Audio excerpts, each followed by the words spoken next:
Olá, me chamo Douglas Souza de Albuquerque, sou aluno do curso de Matemática Aplicada e Computacional da Universidade Federal Rural do Rio de Janeiro, campus de Nova Iguaçu, na Baixada Fluminense.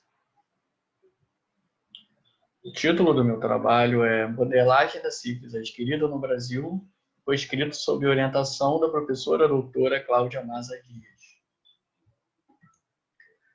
A sífilis é uma doença infecciosa crônica caracterizada como infecção sexualmente transmissível, e a sua transmissão se dá principalmente através do contato sexual com o indivíduo infectado, a chamada sífilis adquirida, e também por transmissão vertical, que ocorre durante a gestação quando a mãe infectada contamina o feto, e assim proporciona a sífilis congênita.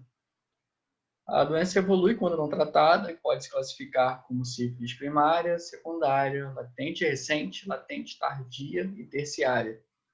Segundo a OMS, essa doença é um desafiador problema de saúde pública para os países em desenvolvimento, que é o caso do Brasil, onde recentemente foi constatado um aumento significativo nos casos de sífilis adquirida.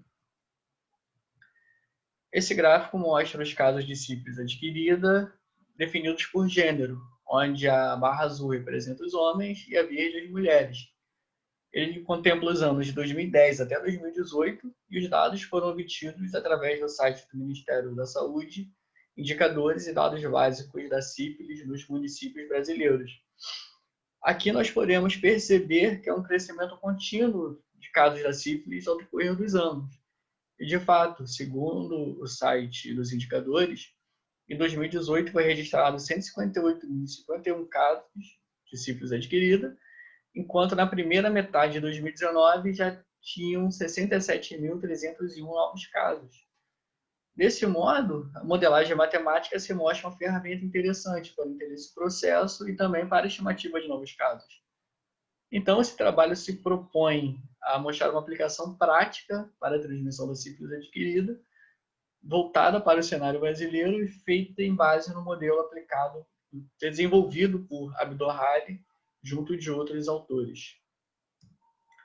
Bom, no modelo original, a população total é dividida em diversos compartimentos, que são suscetíveis masculinos e femininos, infectados masculinos e femininos, complicados e recuperados. Além disso, o modelo segue as seguintes hipóteses. Os indivíduos suscetíveis não têm relação com a infecção até o contato sexual com os indivíduos infectados. Somente indivíduos que efetivamente contraíram a infecção podem transmiti-la através do contato sexual. E os indivíduos com complicações médicas têm infecção que podem levar a outras doenças ou à morte. Esse é o modelo compartimental referente ao modelo matemático, e cada retângulo aqui representa uma das classes ditas anteriormente. Além disso, as setas representam a interação entre essas classes. Por exemplo, um indivíduo suscetível masculino, após o contato sexual com um indivíduo infectado feminino, vai se contaminar a uma taxa alfa-1 e passar a classe de infectado masculino. Ele pode se tratar e aí passar a classe dos recuperados a uma taxa R1, ou pode não se tratar, então a doença vai evoluir, passando a classe dos complicados a uma taxa beta-1. Aí sim, após isso, após o tratamento, ele pode passar a classe dos recuperados a uma taxa V. E é importante dizer que o indivíduo que esteja na classe dos complicados pode vir a morrer em decorrência da sífilis. Porém, devido inclusive ao tempo curto de observação, esse trabalho não irá considerar taxas de recrutamento, que é o início da atividade sexual, e também não irá considerar taxas de mortalidade natural, que são as mortes que ocorrem não em decorrência da sífilis, a qual todas as classes estão sujeitas. Bom, aqui à direita nós temos todos os parâmetros dados no modelo, e à esquerda nós temos um sistema de equações diferenciais ordinárias. O modelo compartimental é definido por esse sistema de EDOs, onde cada uma dessas equações representa o comportamento de uma das classes. Por exemplo, a primeira equação representa a classe dos suscetíveis masculinos. Aqui temos o π1, que representa a taxa de recrutamento, e ele está com sinal positivo, ou seja, a ideia é como se ele estivesse entrando para a classe dos suscetíveis, né? Como, na verdade, o que nós lemos disso é que o indivíduo, quando entra em atividade sexual, passa a ser suscetível à doença. O segundo termo está com um sinal negativo, isso significa que ele sai da classe de suscetíveis. De fato, alfa 1, que é a taxa de contato, né, podemos ler aqui esse termo como a taxa de infecção, a partir do contato entre um indivíduo suscetível masculino e um indivíduo infectado feminino. Podem perceber na terceira equação, que é a de infectados masculinos, que esse mesmo termo está com sinal positivo, ou seja, são indivíduos que deixam de ser suscetíveis e passam a infectados. Voltando na primeira equação, para encerrar, nós temos esse Mi que representa a taxa de mortalidade natural. O sinal negativo significa que ele está saindo, né? Mas, obviamente, quando o indivíduo morre, ele deixa de ser observado. A Mi se repete em todas as equações e, para reforçar, esse trabalho não irá usar taxa de recrutamento, muito menos a taxa de mortalidade natural.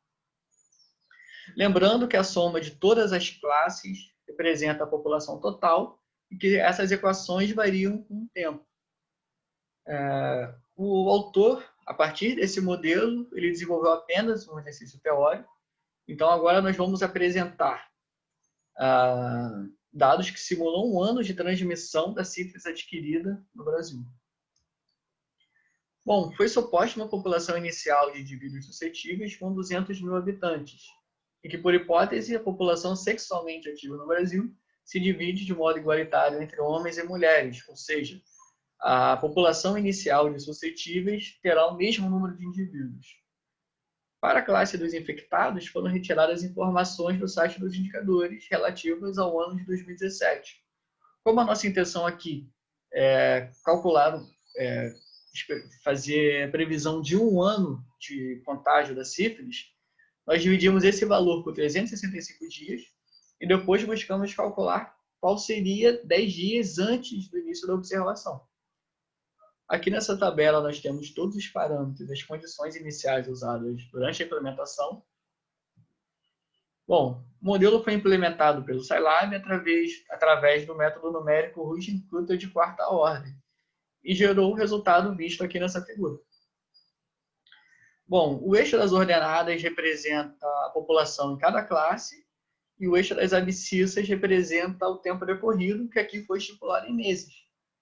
A tendência decrescente, tanto dos gráficos dos suscetíveis quanto dos infectados, junto ao crescimento da curva dos recuperados, já era esperado, justamente por se tratar de um modelo do tipo CIR, que é suscetível, infectado, recuperado, onde os indivíduos migram entre os compartimentos e, na verdade, o indivíduo entra como suscetível, vai passar a infectado e depois vai se recuperar. Depois de recuperado, ele não é mais observado no modelo.